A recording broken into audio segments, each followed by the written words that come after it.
June 9ರಂದು Jammu ಕಾಶ್ಮೀರದಲ್ಲಿ ವೈಷ್ಣೋದೇವಿ ಕತ್ರದಿಂದ ಶಿವ ಕೋಡಿಗೆ ಸಂಚರಿಸುತ್ತಿದ್ದ ಹಿಂದೂ ಭಕ್ತರ ಬಸ್ಸಿನ ಮೇಲೆ ಪಾಕಿಸ್ತಾನ ಘೋಷಿತ ಇಸ್ಲಾಮಿಕ್ ಜಿಹಾದಿ ಭಯೋತ್ಪಾದಕರು ಕೃತ್ಯವನ್ನು ನಡೆಸಿ ಇದರಲ್ಲಿ 10 ನಿರ್ದೋಷಿ ಹಿಂದೂ ಯಾತ್ರಿಕರು ಮರಣ ಹೊಂದಿರುವುದನ್ನು ಖಂಡಿಸಿ ಬುಧವಾರ ನಗರದಲ್ಲಿ ವಿಶ್ವ ಹಿಂದೂ ಪರಿಷತ್ ಹಾಗೂ ಬಜರಂಗ ದಳ ಪ್ರತಿಭಟನೆ ನಡೆಸಿ ಸಹಾಯಕ ಆಯುಕ್ತರ ಮುಖೇನ ರಾಜ್ಯಪಾಲರಿಗೆ ಮನವಿ ಸಲ್ಲಿಸಿದರು. भारत माता की जय, भारत माता की जय, जय श्री राम, जय श्री राम, जय श्री राम, जय श्री राम, जय श्री राम, जय श्री राम. ನಗರದ ರಾಘವೇಂದ್ರ ಸರ್ಕಲ್ನಿಂದ ಪ್ರತಿಭಟನಾ ಮೆರವಣಿಗೆಯನ್ನು ನಡೆಸಿ ನಂತರ ಉಪವಿಭಾಗಾಧಿಕಾರಿ ಕಚೇರಿಗೆ ಆಗಮಿಸಿದರು. ಇನ್ನು ಈ ವೇಳೆ ಮಾತನಾಡಿದ ಕೇಶವ್ ಮರಾಠೆ, ಭಯೋತ್ಪಾದಕರ ಈ ಕ್ರೂರ ಕೃತ್ಯದಿಂದ ಸಂಪೂರ್ಣ ದೇಶ ಆಘಾತಗೊಂಡಿದೆ, ಅಲ್ಲದೆ ಹಲವರು ತೀವ್ರವಾಗಿ ಗಾಯಗೊಂಡಿದ್ದಾರೆ. ಜಮ್ಮು ಮತ್ತು ಕಾಶ್ಮೀರ ಭಯೋತ್ಪಾದನೆಯಿಂದ ಇನ್ನೂ ಮುಕ್ತವಾಗಿಲ್ಲ. 370 ವಿಧಿಯನ್ನು ರದ್ದುಪಡಿಸಿದ ನಂತರ ಒಂದು ಆಶಾದೀಪ ಬೆಳಗಿತ್ತು, ಆದರೆ ಉಗ್ರ ಅಟ್ಟಹಾಸ ಇನ್ನೂ ಕಡಿಮೆಯಾಗಿಲ್ಲ. ಹಿಂದೂಗಳನ್ನು ಗುರುತಿಸಿ ಅವರ ಹತ್ಯೆಗೀಡು ಮಾಡುತ್ತಿರುವ ಘಟನೆಗಳು ಹೆಚ್ಚು. ಇದರಲ್ಲಿ ಪಾಕಿಸ್ತಾನದ ಹಸ್ತಕ್ಷೇಪ ಸ್ಪಷ್ಟವಾಗಿದೆ. ದೇಶದ ಹೊಸ ಸರ್ಕಾರದ ಪ್ರಮಾಣ ವಚನದ ಸಮಯದಲ್ಲಿ ಇಂತಹ ಹೇಯ ಕೃತ್ಯವನ್ನು ಮಾಡಿ ಇಸ್ಲಾಮಿಕ್ ಭಯೋತ್ಪಾದಕರು ದೇಶದ ಸ್ವಾಯತ್ತತೆಗೆ ಸವಾಲನ್ನು ನೀಡಿದಂತಾಗಿದೆ ಎಂದು ತಿಳಿಸಿದರು.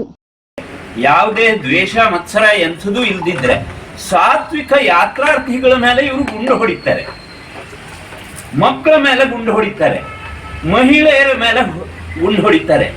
ಹೇಳಿ ಪುನೀತರಾಗಬೇಕು ಅಂತ ಹೇಳಿದ್ರೆ ವಾಪಸ್ ಬರಲಿಲ್ಲ.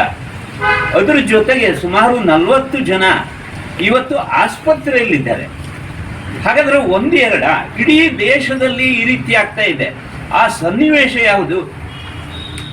ಇದೇ ವೇಳೆ ಮಾತನಾಡಿದ ಗಂಗಾಧರ್ ಹೆಗಡೆ, ವಿಶ್ವ ಹಿಂದೂ ಪರಿಷತ್ ಗತಿಸಿ ಹೋದ ಹಿಂದೂ ಯಾತ್ರಿಕರ ಕುಟುಂಬಗಳಿಗೆ ಶ್ರದ್ಧಾಂಜಲಿಯನ್ನು ಅರ್ಪಿಸುತ್ತದೆ. ಈ ಕೃತ್ಯಕ್ಕೆ ತೀವ್ರ ಆಕ್ರೋಶವನ್ನು ವ್ಯಕ್ತಪಡಿಸುತ್ತದೆ. ಈ ರೀತಿಯ ಚಟುವಟಿಕೆಗಳ ಮೇಲೆ ಸಂಪೂರ್ಣ ನಿಯಂತ್ರಣ ಪಡೆಯಲು ನಾವು ಕೇಂದ್ರ ಸರ್ಕಾರಕ್ಕೆ ಕಠಿಣ ಕ್ರಮಗಳನ್ನು ತೆಗೆದುಕೊಳ್ಳುವಂತೆ ನಿರ್ದೇಶಿಸಬೇಕು ಎಂದು ಕೋರಿದ್ದೇವೆ. ಇಂತಹ ಕೃತ್ಯಗಳಿಗೆ ಸಿಲುಕಿರುವ ಹಿಂದೂಗಳಿಗೆ ರಕ್ಷಣೆಯನ್ನು ಮತ್ತು ಕೃತ್ಯಗಳಿಗೆ ಕಾರಣರಾದ ವಿದೇಶಿ ಶಕ್ತಿಗಳನ್ನು ಕಠಿಣವಾಗಿ ಶಿಕ್ಷಿಸುವಂತೆ ಕೇಂದ್ರ ಸರ್ಕಾರಕ್ಕೆ ಆದೇಶವನ್ನು ನೀಡುವಂತೆ ಇದೇ ವೇಳೆ ವಿನಂತಿಸಿದರು.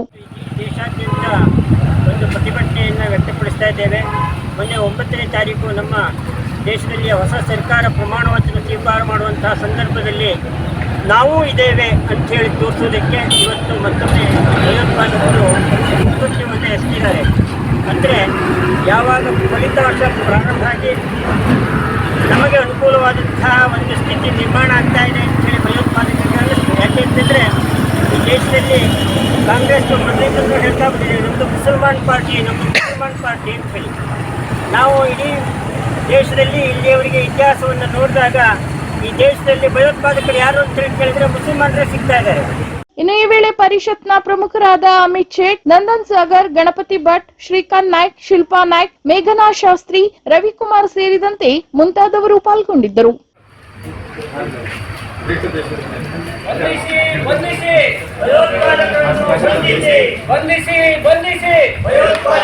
ಬಂಧಿಸಿ